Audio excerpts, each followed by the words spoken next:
Thank you so much, Patricia. It's just wonderful to get to be here. I love Malaprops. I love Megan. I wish we were there in person.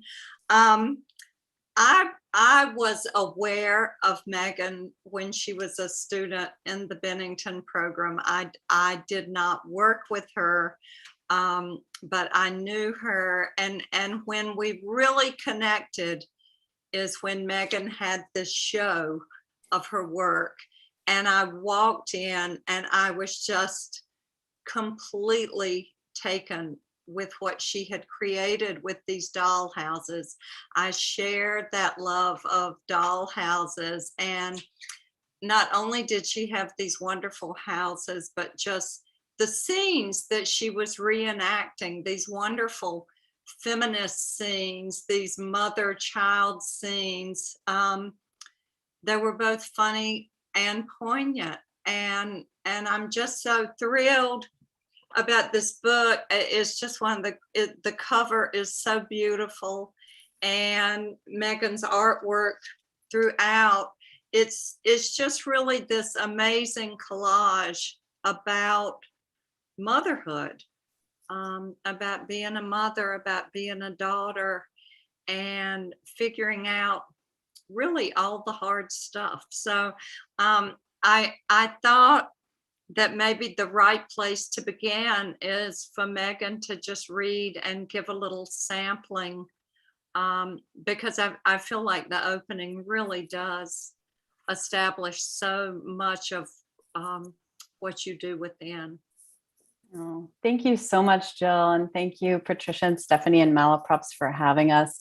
I'm really delighted to be here. And Jill, I remember that when you walked into my show and you stood next to me and you're like, Megan, this could be a book. I was just like, okay, how? I don't understand how, but now it is. So some of my art's in here. But I wanted to start, and I'll show you a little bit of like the collage work that's in the front of this book. And this kind of mimics what my actual adopted child's baby book looks like. And I took a while to sort of make that collage. And if you could see my actual baby book, you'd see that it's very similar in concept to what's in there. I'm going to read for you from the prologue. And like Jill said, I think this is a good way to set up a number of things that we might want to talk about tonight. So this is the prologue. Children play to control the world. When I was a child, I wanted to control my world because as an adoptee, I felt I had no control. I created universes populated by all sorts of figures, friends to have tea with, monsters to defeat, and new miniature realms to explore. It was empowering to make all the decisions, so I built dioramas and imagined myself into another life. It didn't matter that the stage was tiny. These were worlds into which I could disappear. I'd just given birth to my first son when I found my birth mother, Ursula. I was 29 years old. I have changed her name here out of respect for her privacy. I learned she'd become pregnant with me and was sent away to the Guild of the Infant Saviour, a Catholic home for unwed mothers in Manhattan. Years later, I began playing with a tin dollhouse I'd found at a local antique shop, a 60s era Marxy mansion of the same time period in which Ursula had been sent away to have me. I found a set of dolls from that era called the Campus Cuties. They were made from molded plastic, like the toy soldiers of the time. The dolls had vacant stares and bullet bras like tiny, hypersexualized blank slates. Little girls had painted some of my favorites. Their eyes were black blobs. Their clothing was peeling off. I find them weirdly endearing. Their arms and legs are frozen in position, and their names imply the roles society cast for women in the 50s and 60s. Nighty night, lodge girl, stormy weather, and dinner for two. If the Campus Cuties were rendered in flesh, they'd have 40-inch inseams, 12-inch waists, and breasts the size of beach balls. I hadn't been given dolls to play with as a child, no Barbie or Baby Alive. I had no doll to feed, nor did I ever change a doll's diaper. Yet here I was, a grown woman, a feminist, in love with these booby, leggy plastic dolls. I was also in love with the delicate baby dolls. They were fragile as eggshells and the size of a 3-month-old fetus. I collected them with obsessive zeal. The Dollhouse became a visual art project by the same name. I staged the cuties and babies in household situations and photographed them from the outside looking in. I realized it was a voyeuristic way of seeing a situation from an angle of removal. It gave me the space I needed to examine my adopted life through a different lens. It emphasized a dystopia that was right before my eyes. I'd been the subject of many photographs, my dad being the photographer. But now, playing with these dolls, I realized I'd also been an object, a doll. Behind the lens of my camera, I'm the director of my narrative. I've reclaimed a sense of control. Play calmed me down, allowed me to turn off my brain. And when I did, thoughts flooded in, memories returned. I became curiouser and curiouser. I began to ask uncomfortable questions. A window opened to a new way of seeing my reality. Ursula and I have now known each other for nearly 25 years. And after hearing her tell me stories, shot through her lens of memory, grief, and trauma, I realize we have much more in common than just the circumstance of my birth. We've both disappeared into our fantasies. Mine was tiny and imaginary. Hers was all too real. We'd both been pregnant with shame. The child psychologist Erik Erikson said, "No one gets a dollhouse to play at reality, but reality seeps in everywhere we play." As an adult, I see myself in early photographs and can identify the feeling of being fragile, helpless, and adrift. Like many adoptees, I've moved through depression, suicidal ideation, an eating disorder, anxiety, and sexual acting out. I've identified gashes of grief and shame, wounds I'd been licking instead of healing. Adoption is what Nancy Verrier calls the primal wound, and the resulting feelings of abandonment, shame, and loss are due to the severed connection between birth mother and child when a baby is taken away. Children are innocent before they are corrupted by adults, said Erikson, although we know some of them are not. And those children, the ones capable of arranging and rearranging the furniture and dolls in any dollhouse, are the most dangerous of all. Power and innocence together are explosive. I realize now that I don't need to apologize for my existence. The dollhouse became a lens through which I could see my birth mother and myself. I could safely question my personal history and interrogate the myths of adoption, identity, feminism, and home. As an adopted child, I'd felt like a thing to be played with instead of a person with her own identity. I'd felt looked at, but not seen. I liked the idea of reclaiming what home meant to me by playing in my dollhouse because I'd never truly felt at home anywhere, not even in my own body. Holding those fragile plastic babies in the palm of my hand made me realize I had to hold myself with the same delicacy. Play helped me unlock ways of expressing the paradox of my identity as an adoptee while exploring intergenerational trauma, erasure, abandonment, and the myths and family lore that factor into many adoptees' origin stories. The dollhouse photos in this book are recreating the original photos I curated from my adopted child's memory book, among other places. The original photos, like artifacts, appear at the end of each essay. In the dollhouse, I created a world where women rule on a 1/12 scale, a portal to imagine myself into my birth mother's life and her into mine. Our stories are fractured. Our narratives double back on themselves, like an Ouroboros swallowing its tail. Thank you. So beautiful. Thank you. And you know, the whole notion of rearranging the furniture and seeing it from a different angle, and that's what you're doing throughout. I mean, some of my favorite parts are where you're drawing the parallel to Ursula, your life at that time, that wonderful Yeah. comparison of being 19 years old. And then, of course, the adopted baby book about your first meeting. And there are just so many memorable, those sections are memorable. And then also, the memories of your adopted parents Yeah. and the life there.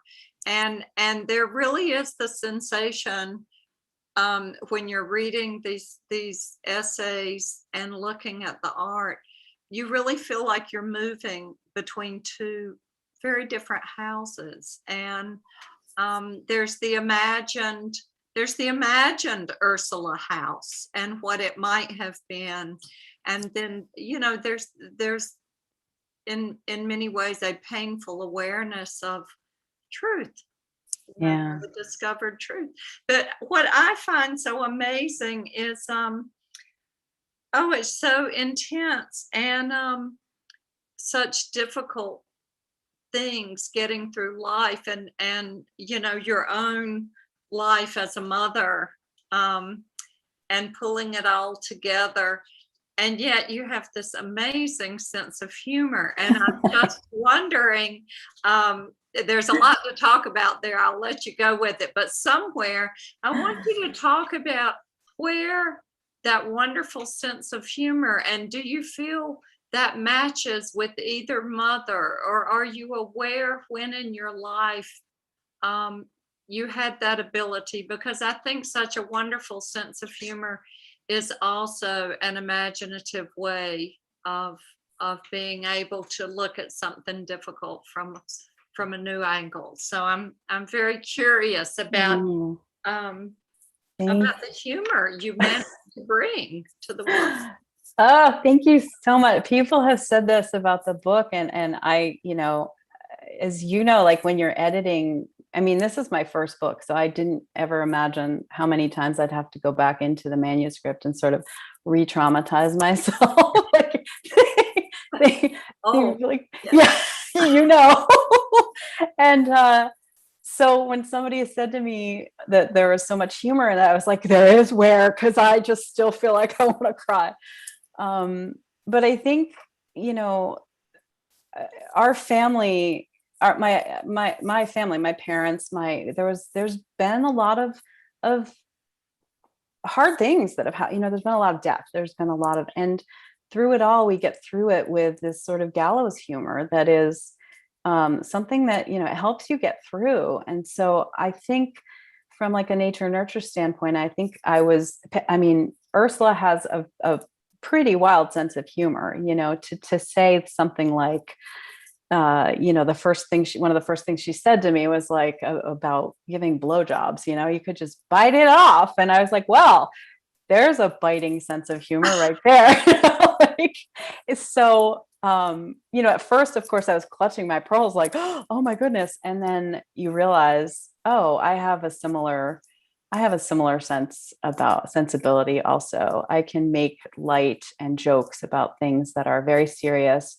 And I think that is in itself a coping mechanism. Humor is the ultimate coping mechanism. And so that gallows humor also, carries its way through the book. But I think humor can also bring up a lot of sensitive. Oh, yeah, because in that moment you described when we first meet Ursula, it also has a bit of that tough girl, here's my line in the same, I challenge you kind of. Yeah, exactly. And it is a kind of protective gear. Yeah, very much so. And I think, in terms of like the challenging piece of it, I always say, I think she was told, I always say about me, like, if you tell me no, that's like a great way to get me to prove you wrong. Like, you want to tell me no, I can't do this, or I can't do that, or I will prove you wrong and do it. And I think about her life and how many times she was told no or sent away, to a convent school, to the Guild of the Infant Saviour, to Catholic school for girls, the college for girls, when she had got into places like Bennington, out of convent school. She got into Bennington. She got into like Sarah Lawrence, I think, in Vassar, and her parents, were like, "No, you're going to go to the school run by nuns again." And so I think she had to have a sense of humor, or else she would have just, crumbled herself. And I think with many women, it's like that. There's a great sense of resolve when you've had grief and are suffering sort of shame and trauma in your life. And I wanted to show that in her. And in doing so, I guess people are seeing that I have the same. It's just nature nurture. Yeah, well, but also I would say that in this book, the whole premise of adoption can be so complicated for everyone, with what is unknown and the imagined choices and the what ifs, and along with that wonderful gift for humor, there's also so much compassion that I think you bring forward for wherever you fit in this composite. And you really have managed to make room in this dollhouse for everyone. I'm glad to hear that. I think, when I was thinking about how to tell this story, the story of adoption is not linear. It's not a linear narrative. And so I think that's how this started, when I came to understand that I could actually write essays. And then within the essay framework, I came to understand how many different rooms were available to me in like, to torture this metaphor, like there were so many rooms available in writing essays. And I love the idea of not being hemmed in by any one of them, by experimentation, by bringing like the visual piece into it. I will say that I never, when you saw that work that I was doing in the dollhouse, that was just a fun thing that I was doing. And I was like, well, it's just, this is a fun thing. But what it allowed me to do was actually form some questions that I wasn't forming by just writing the words. And I think that's what this visual piece brought into me. And there are some essays in here, Hold Me Like a Baby, that uses those images from the Domicon babies. I think when I began to stage the archival photos in my dollhouse, those became a portal into me seeing that I could do this in the whole book. And I don't know, I could probably show some of those here. If I was better equipped to like share a screen, I would, but there are archival photos on the bottom, and I staged them in the dollhouse on the top. And as I was putting the book together, thinking, how do I structure this? A friend said, why don't you make it like your baby book? And I thought that meant I had to kind of rework all the essays or structure the essays differently. But what I found was that in recreating my baby book photos in the dollhouse, suddenly I was like, oh, this is what it means to me, at least. And yeah. Yeah, I mean, yeah, I have favorites for sure. I mean, they're wonderful. They really are. What was I had something on my mind. Just thinking about the whole, what so many young women, went through. And the whole time I was reading your book, I was reminded of so many favorite stories and all out there. Amy Hempel's wonderful novella Cloudland, that Judi Dench movie Philomena, just so many works that touch on what is just the unbearable loss that accompanies those stories. And I feel like that your book thoroughly explores that level of loss, but also kind of lifts it up into this whole place. I appreciate that. I mean, a big part of what I wanted to do is to come at this from a real point of empathy. I mean, I began the search for my birth mother because I was pregnant, and out of a questioning of, in a very empathetic way, like, well, what does it mean to surrender a child? When me being pregnant with my first son, I was so palpably like, I came from it in such a form of love and protection, so from a non-judgmental place, I wanted to explore, well, what does this actually mean? And, I was one of the lucky ones that I was able to find my birth mother and have a relationship with her, and hear these stories. But, stories oral histories are very much made of a fabric of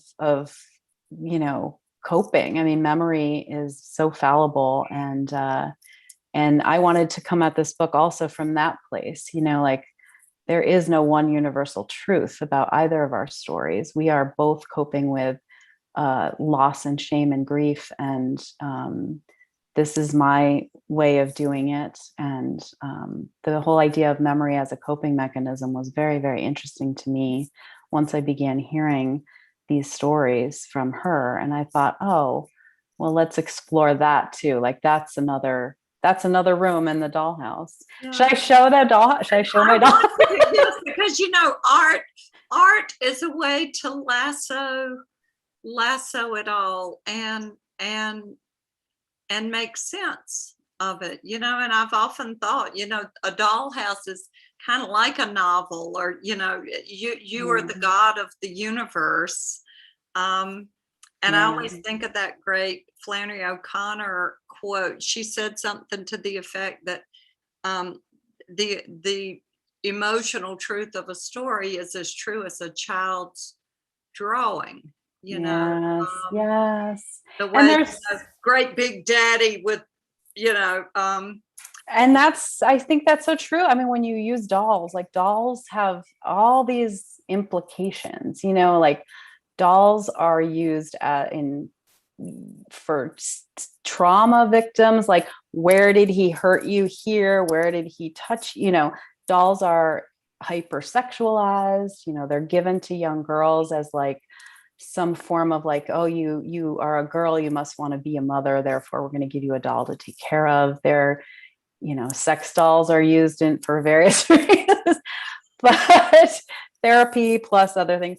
But that too, I think, is a reason that I, even me naming my visual art project the Dollhouse, that was intentional. Yeah. It's not just not thoughtful, because you go on the internet and you type in the Dollhouse, and what you get is a stream of like, here's some naughty lingerie shops, and here's a, porn site, and here's and then there's Ibsen. I know, exactly. And then Catherine Mansfield. Yes. And I wanted to turn that on its head, that trope on its head, and reclaim that power to be like to have a real female centered power. That's why I love, being able to move all the pieces and parts around. Absolutely. Well, show us. Okay.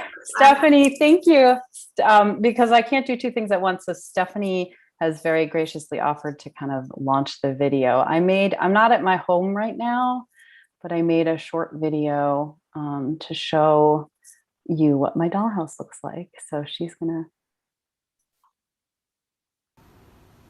So I'm going to show you my dollhouse in all its messy glory. But this is, it's a 1960s Marksy mansion. And you can see it's metal, right? It sounds like this. I can't believe kids used to play with these, because it would, they would rust and kids would step on them with their big Godzilla feet. But I wanted to show you the mess that I usually make in creating things in the dollhouse. And these are some pasties my sister gave me there's a lot of like, here are the dolls that I use. So this is one that in the book represents my mother in some instances. This represents my birth mother and myself. Here's just a doll that I sawed off to make her head to make an art installation because I'm that girl. But you'll see it's really interesting because, you know, the rooms are very evocative of the 50s and the 60s. And so I was really interested in how to stage my pieces because my book is set in many ways in the 60s. And all this furniture that you see is just this wonderful, like, very inexpensive plastic furniture. This, these velvet flocked chairs were called, like, literally called princess furniture. Probably my favorite room is the bathroom. If you know me well enough, you'll know that I just love vintage bathrooms, especially turquoise and pink tile. And here's the baby's room.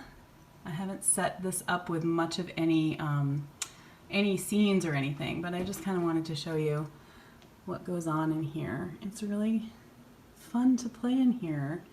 So yeah, this is my little dollhouse. I have all sorts of tidbits, doll hands. Jill, I think you have Zoltar also. He's one of my favorites. But I can show you the front. You can see like it's tin and it's lithographed on the side. But it's really cool. I take it around to residencies and it travels pretty well. I don't collapse it, but there it is. That's my dollhouse. I love it. And I also noticed you're wearing the doll arm. Yes, I wanted to tell you, this is a doll arm that, okay, so I broke my ankle like 2 years ago, this month, I think, really badly. And Jill sent me this beautiful doll arm necklace that she said, you bought it like a play down there. You said like the guy was creeped out by the arm, by the doll arm. I got it. I opened it up and I was like, I love it so much. Well, it's so funny. It's a little antique doll arm and it's a wonderful artist. I think from here in North Carolina, and I love this shop, and I went straight to that arm. And they're like, oh, that is so strange. Are you really gonna buy? I'm like, yes. And I know the other person on the planet who will love it as much as I do. I do so much. I do. I know. I just a lucky arm. And it has a little jewel on top. It's just the best. I just love it. Yeah. So I wanted, thank you for pointing that out because I wanted to thank you again for that. I'm thrilled. I'm thrilled to see. You know, how are we doing on I want to our own Dion Hayes is saying, how did you know you were ready to write about your adoption and your relationship with your birth mother, which I think is a question a lot of people have, I'm sure. Well, I didn't, I just had to. I just began to write about it. I don't know that I was ready, and writing this book, you know, a lot of this book came from my work at Bennington, and there was a lot of this, not all of it, that was my thesis manuscript there, and a lot that evolved much later. But it was happening to me. And as an essayist, when it's happening to me, I feel the need to write things down. I feel the need to, I have to think in words. It helps me kind of process things in real life. And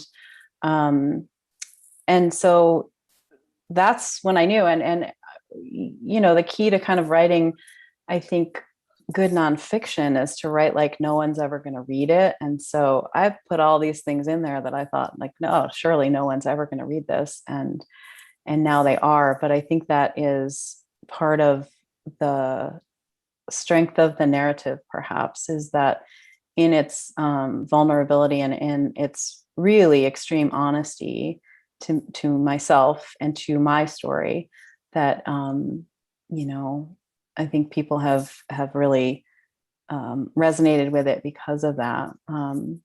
But I didn't know I was ready. I didn't think that there was any sort of permission I needed to write about these kinds of things. And I'm really glad I did. In many ways, the book wrote me. It propelled me along. And for a long time, it was in a drawer. I just didn't think it would ever come to fruition. So I'm glad I took it out again and tried again, and that it's in print. Well, and what is so satisfying and personal is it many of the sections are very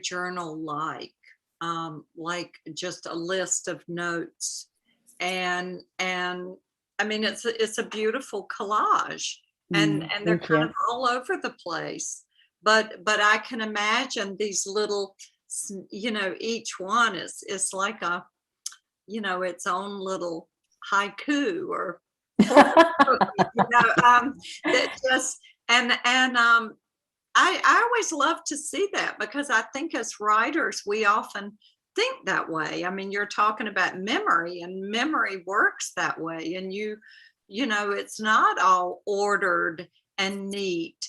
There's a messiness there. It's like looking at all the pieces you have out in front of the dollhouse, and yet you go into the rooms, and the rooms are orderly and neat because you've made those choices, what to hang. I love that rooster over the fireplace. Just the wonderful details and finding just the right place. But I think as writers, we often are not messy enough or allow for it, because some wonderful things can come out of it. And I think that feel of someone's intimate journal. I think there's a lot of to that point, there are a lot of pieces in this book that, like Other Names for Home, for example, which is a list essentially from like the New York, foundling. It's a list of all these names for home.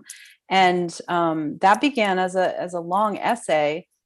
And I just realized none of this needs to be in here. It can be stripped down to the actual names. I curated this list of names from these various places, and it became much more powerful by itself than it would had I had to explain, And again, I just love the essay forms because it allows for that experimentation.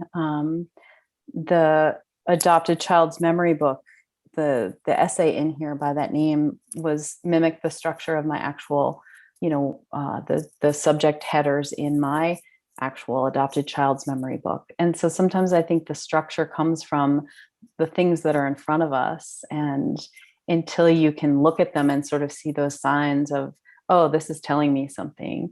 A lot of these things asserted themselves from the things I had around me.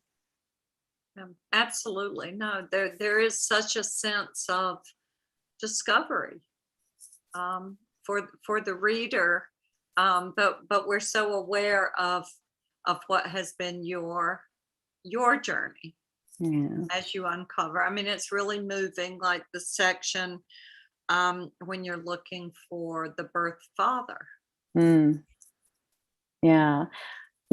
have to Google all the parameters of my birth father. The only things that I know are what was listed in like the non-identifying information that I got from the Catholic Charities, and also from what my birth mother told me in her stories. But she said to me, well, his name was Dick Sanford. That was the guy I was dating at the time, but it was also the 60s. It could have been anyone.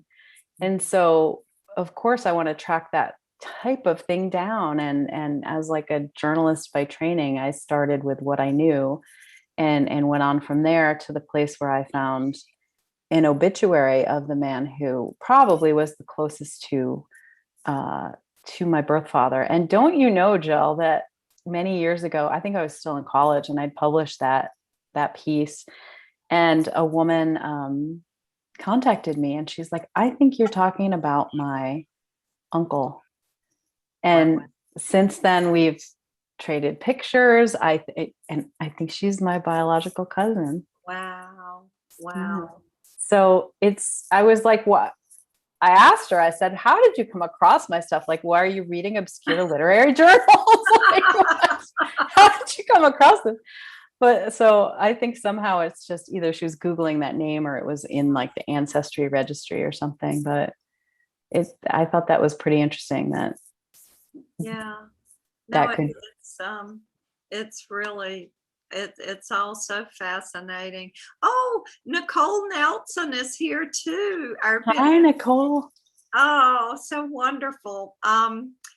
We can't see them, but I can see in your beautiful reading, you mentioned, quote, play, control and exploring a new way of seeing. Does writing fiction ever satisfy the need to explore play too, or is visual art better suited for that? Fiction. Well, I don't write fiction. I mean, my next book is going to be a novel, but I call it a nonfiction novel because I don't know how to write a novel.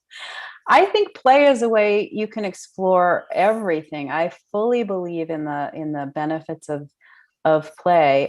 For me, I find myself when I play or create any sort of art that it opens up a piece of my brain that I wish I could bring to the page, in that I feel so free. I don't edit myself like I do in my writing. I don't. It's very quick. I mean, if I could tell you how quickly, like, I shot the images for this book or shoot the things for the Dollhouse. I mean, I'm not a quote unquote photographer. The whole idea behind those images is that they look like images that your mom or your grandmother might take of you when you were a child. So they're meant to be like your head's half cut off and things are out of scale. And, I'm using bits and bobs and found objects. But the point for me is to almost be made curiouser by the objects that I'm using. Or, it might be that let's say, for instance, I ordered sushi a while ago and I took out the little grasses, that you have in the sushi. I was like, oh, I could use these in my dollhouse for something, so I save all this stuff because I'm a hoarder, but also because like all this stuff has some sort of meaning. Like, so when you begin to think about like, okay, why am I collecting these things? Why am I playing with these dolls? What particular meaning does this thing have? That is a form of, I think, questioning that helps me in my writing. So I think, for my next book, it will be this novel. It's going to have an adoption narrative to it also, but these fictionalized characters. But I think I might use some visual elements in that too, and it might be recreating things in a dollhouse, or it might be augmenting photos. I don't know if anybody's familiar with Karen Green's work, but her the way she alters photographs and uses visual text over them to tell a story is quite astounding. And I just think the mind works in such a way that we can connect these dots, we can connect things. And art doesn't have to, art moves you from a certain place, like just from in the way that it does. You don't have to question why. You're just like, oh, that means something. And then when you begin to question why it means something or why you're attracted to a certain piece, then you get to the deeper meaning of it beneath that. So yeah, and just like you're collecting physical pieces to do something with your art. I mean, I think as a novelist, I collect descriptions that way. Like I might see a place that catches my imagination and I have no idea where I'll use it, but I file away that description in the same way that I'm a word hoarder. Yeah, well, I think that's so important. I mean, there's so many things, sensory things that bring back memories, the smell of my mother's perfume, or I loved how you and hieroglyphics used all those same interesting like objects to tell a story. Oh, your whole Shalimar thing Ah, is so fabulous. So yeah. fabulous. Let's see what we have. Stephanie here has said, Megan, can you tell us any more about your nonfiction novel and any new visual art projects? Oh yeah. Oh, I'd love to. So the next book that I'm working on is I call it The One. And it's based on a story that my birth mother told me about my great great grandfather being a foundling at the Chicago World's Fair in 1893. And so, of course, I wanted to track that down to see if that was factual. And what I found was that in 1893, there's this convergence of feminism and spiritualism and murder at the World's Fair in Chicago. And because women were finally a big part of the World's Fair, they designed a whole stretch of the World's Fair. There was a nursery, there was a children's library, but at the nursery, people could leave their children to go and enjoy the fair. And from my research, of the 10,000 children who were left to play and have their parents go off, there was one who was abandoned, and he was a boy. And so, while I cannot claim that that is my great great grandfather, and my birth mother has kind of disputed the fact that she told me the story that way. She's like, I told you he worked at a World's Fair, not that it doesn't matter, because I am going to so that's my story. It's going to be about a number of characters. One, the woman who found him, who was like the matron of the day who found him, the woman who historically gave the money to help him to help raise him in the like whatever home he was in. And then this adoption narrative of him as an older person trying to find his identity, trying to trace it back that way also. Wow. So, That's yeah. I'll look forward. Thanks. We're looking forward to it. I definitely wanted to know more about that. And that leads me to a question for you, Megan, about your writing process. Could you tell us a little bit about what's your secret? Oh, I have no secrets. No secrets. I think sometimes I go from, the thing that I like about my having visual art as a way to, I like to, if I'm stuck on the page, to go and make some art, because it frees my mind up. So if I'm not being productive on the page as I want to be, I might make something. And usually the making is on a theme. So I've been lately making what I call reliquaries, which it came from a way of me questioning the idea of faith. What does faith mean from all angles, from this prismatic experience? And so I did an art show called Reliquary, where I got really angry about all the saints, the female saints who were beheaded and, betrothed to men that they never wanted to be betrothed to. And I made an art show about that. And then I also wrote about those. So my process is two different ways. Like sometimes I start on the page, sometimes I start, in the art making space. And sometimes, I get stalled for a long time. And like right now, I feel a little bit stalled. So I can't wait to go back and start making some more things, because that opens me up in a way that I really like.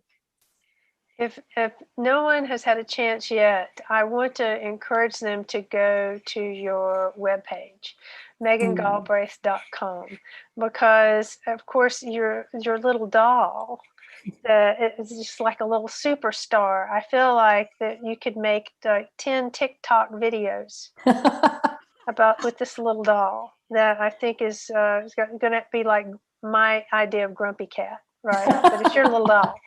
Can you tell us a little bit about this little doll and why that doll and little dress? And is there a little story there, maybe? The one on the cover? Yes, and the little girl. Yes, that little doll. Well, she has such a great story behind her. My friend and fellow, like very talented writer, Elizabeth Evans Dickinson, gave me a huge box of dolls. And these were her mother's, these were dolls that were given to her mother when her mother was also in the 1950s, I believe, when she was hospitalized with polio for an entire year. So she was in the hospital recovering from polio, and people would gift her these dolls. And as I was opening the box, I'm and a lot of these dolls I use in my art, so you'll see some of it, but I cut off their heads and do weird things with them. But this particular doll, I remember, taking out the packaging, and all of a sudden I went, oh, and she's super fragile and delicate, and her arms kind of dangling off. And she's sort of like this blown plastic. But I don't know. I opened it up and I just thought, oh my God, this looks like me when I was a little baby. Like if you see pictures of her and a little picture of me, I mean, I've got a big little pudgy head and I like a cute little face. And when I opened her up, I was like, this is me. This is me. And she just became little Megan. In the book, I talk about my therapist talking about my inner child, like call her little Megan. And she became little Megan. And that's where she came in the book. And, that's why she's on the cover. So yeah, she'll always be, I think you saw her sort of laying on the dollhouse, right? I have to figure out a way to, like, I don't know, put her arm back on and preserve her in a place.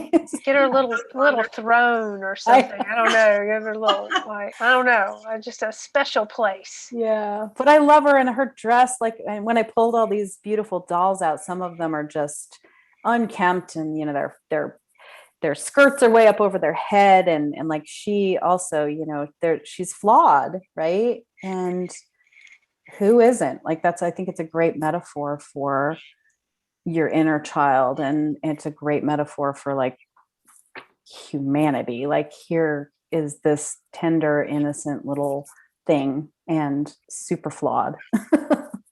Well, I was wondering if there was a story there, and I'm glad I asked.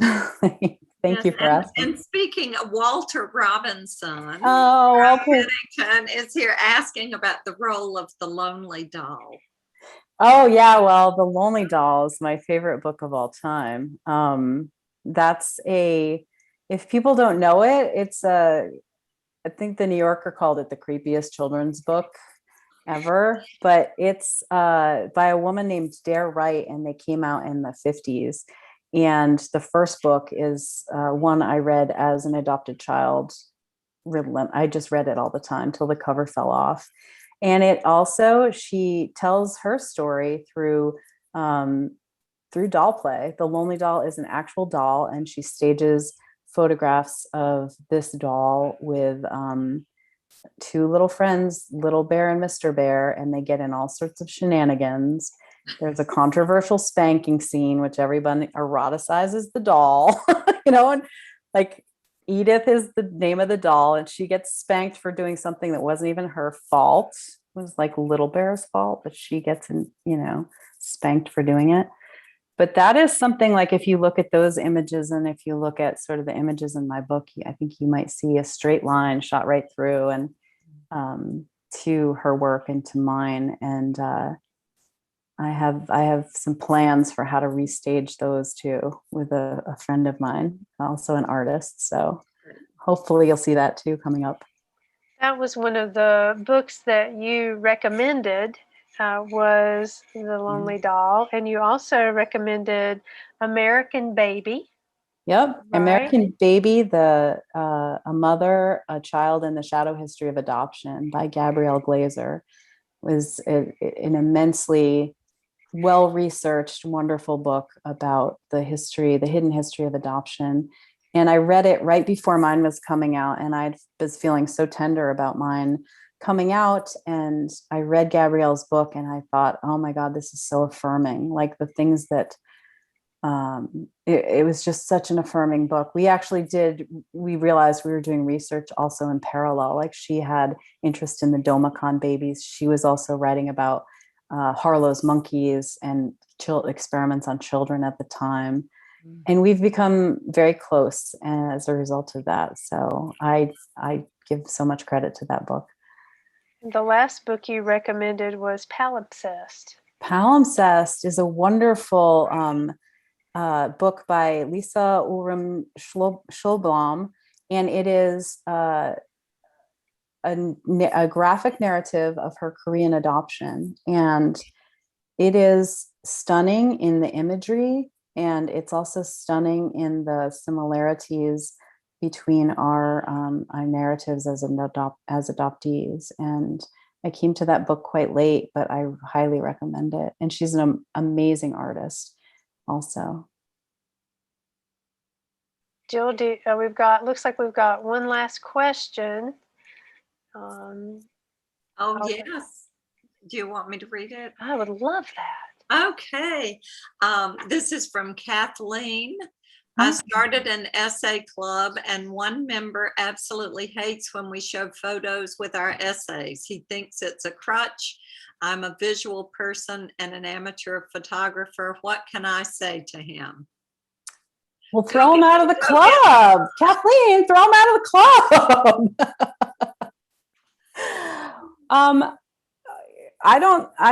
It depends on how you're using it, I guess. But I don't see this as a crutch necessarily. And these are, I think when they're done in a thoughtful way, they're very complementary, complement with an E, to the narrative. And maybe we can put together a reading list for him of other good books that do this in a way that is very complementary.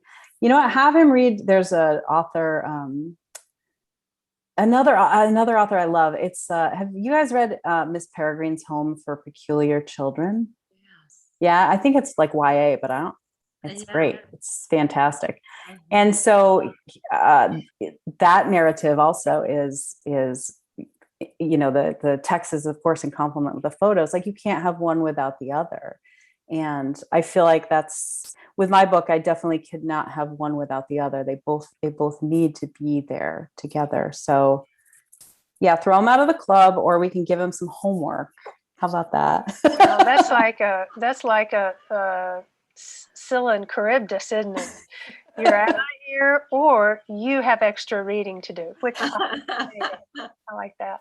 So, as a visual artist and as someone I can imagine going to lunch with you would be fascinating, because then you would be the person who's like, look at that, and then you're taking the teeny tiny little, like you said, the little grass. You're that person, right? I did. Yes. When we went out to cocktails, my friend Jay and I once went out to cocktails, and they served these fancy cocktails with these little tiny clothespins. And it was like holding a piece of rosemary or something. They were very fancy. And I was like, we have to order more drinks so I can use these and take them. But then, of course, I realized you can get these at like AC Moore or something, but that's not the point. Like, the point is to collect them from the surrounding area and then use them in your art. At least that's my point. That's your point. Are dreams important in inspiring you? And do you care about kind of either lucid dreaming or kind of other ways to stimulate creativity? I don't do much lucid dreaming, sadly. I think I forget stuff, but I do sometimes wake up and find really weird things written on my notebook. I was like, okay, I got up at some point in the night and wrote that, but I love the idea of things like automatic writing, or things like Hilma af Klint. I love to look at art. I think art inspires me. Poetry inspires me.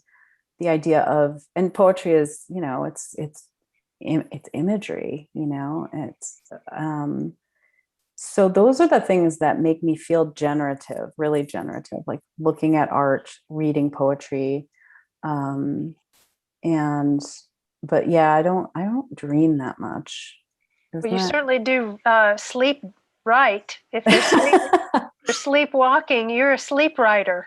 I think that's what you're doing, which I like. There's some there, Megan, for sure. So I think that before we go, we're going to just wrap up with sort of, you said, Megan, what you're working on, and then Jill, what's next for you? Yeah. I'm working on some short stories right now. Oh, is that, are you going to tell us? Wait. Is that's a teaser? No, about four of them are old and have been published in journals, but I tend to work on stories the same way I work on a novel. It's like I feel like I'm sitting on a nest, and I sort of hold on to them because I often find that thematically things are happening between them. So I love to, maybe I'm a hoarder, with my stories. Yes, Really, I think. But I love the energy of sort of holding on to them for a while. I think I do the same thing, Jill. I do a lot of writing in my head, during the waking hours. I walk around with things a lot, and I wait for, I kind of do, I write in my head, and then sometimes I can go back and write it all down. So Absolutely. I like that idea. I don't want to forget to tell Megan that Kathleen has said, thank you. You made me laugh. Good. He's a retired English teacher who got his degree at Bennington. Well, okay. Oh, okay. That's hilarious. I mean, I think Megan should get some sort of Zoom award for best lighting and visual vibrancy. Right? I agree. It's just the overhead lighting. I don't know, but something about your location and those flowers and that wood. I don't know. It's it works. It all works, and I don't know. It's pretty powerful. So I just say, well done. Well done. Thank you. Well, I really enjoyed this conversation. I know our audience did because of those great questions. And like I said, I hope everyone will go to Jill's website and go to Megan's website. Stephanie put the links to their websites in the chat because, of course, you're not only going to learn about Megan's book, The Guild of the Infant Saviour, you're going to see the little Megan in a little dress. It's so sweet. I'm kind of fixated on it. I love it very much. And that book cover is so striking. And we appreciate your time. Congratulations. We look forward to your next work. Look, there you go. Thank you, Thanks, Jill. Congratulations. Thank you. Yes. And Jill, we're looking forward to your stories. I hope that those will be forthcoming and you two can come back together. Yes. We really appreciate getting this chance to spend time with you, Megan, and time with you, Jill. Congratulations again, Megan, and keep writing and keep gathering the little items, and Jill, keep roosting on the nest and incubating your little eggs there in your nest. And thank you, and thanks for all you guys, and you and Stephanie and everyone at Malaprops. It's such a great store, and I can't wait to be there in person again. Yeah, I wish I could. I can't wait to get there now and meet you in person. And thank you both so much for hosting us, and to Malaprops.